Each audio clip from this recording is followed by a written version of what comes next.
I'm putting your $20 bet back on. And for Eyes Not Cold, I'm Thank putting you. your $6 bet back on. I mean, your $10 bet back on for you. Thank you. Thank you. Okay, heads up, we've got about 20 minutes left. So have you ever, I heard a lot of casinos are haunted. Have you ever seen which casinos are haunted? Like if you've heard anything, and have you ever seen a ghost at one? So, okay, so years ago, I opened up casino in Harrahs called Toby Keith's. I didn't work there for more than about, I can't remember if it was 6 weeks or 8 weeks. It wasn't very long. But Harrah's was known to be haunted at the time, but I didn't know Mm-hmm. it. And so when you open a casino, first of all, it was an entertainment pit. So we had special themed outfits. It was like little cowboy tie dye things, little shorts. So again, they try to get an entertainer dealer who's willing to deal in a costume like that, right? So there were other women there dealing with me, and one of them had more experience at Harrah's than I did because I just came over.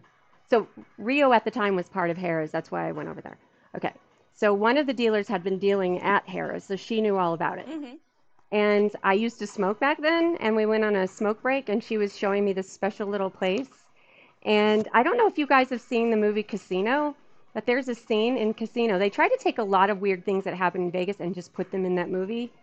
Not as that they actually happened according to the plot of the movie, because that was a fictional plot, but those were things that actually did happen. And one of them was Yeah. a person being thrown off of a balcony by the mob. And this did actually happen at Harrah's.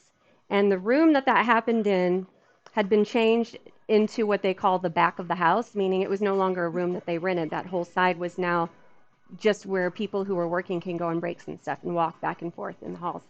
And she knew how to get onto that balcony, and you could smoke there. And so rather than walking all the way down to where the smoke break room was, she's like, let's try this place. If they can just, tell us no. So it's better to ask for forgiveness than permission, right? So Yeah. she showed me where it was. And the first couple times we went there, it was no problem at all. And then I don't know, the third or fourth or fifth time we went there, it was locked. And she was trying to open the door, and she says, oh, it's locked. And I said, oh, now it's too late for us to go to the regular smoke room because it was in the opposite direction. And I was like, are you sure it's locked? Let me try. So I tried the handle, and it was locked. And I said to her, what are we going to do now? We don't have time. We're going to miss our whole break running around. And when I said that, the door literally goes, just No. opened right up. It did, yeah. Yep. And Oh, that so was it's a friendly ghost. yeah, I think so. She was kind of terrified to go out there. She's like, oh no, we can't go out there now. And I said, why? She said, he might try to push us off the balcony because that's the ghost that was thrown off the balcony. And I said, no, he wants us to go out and have a smoke break. I said, he didn't like that they locked us out. He wants us out there. So we went out there and had our smoke break.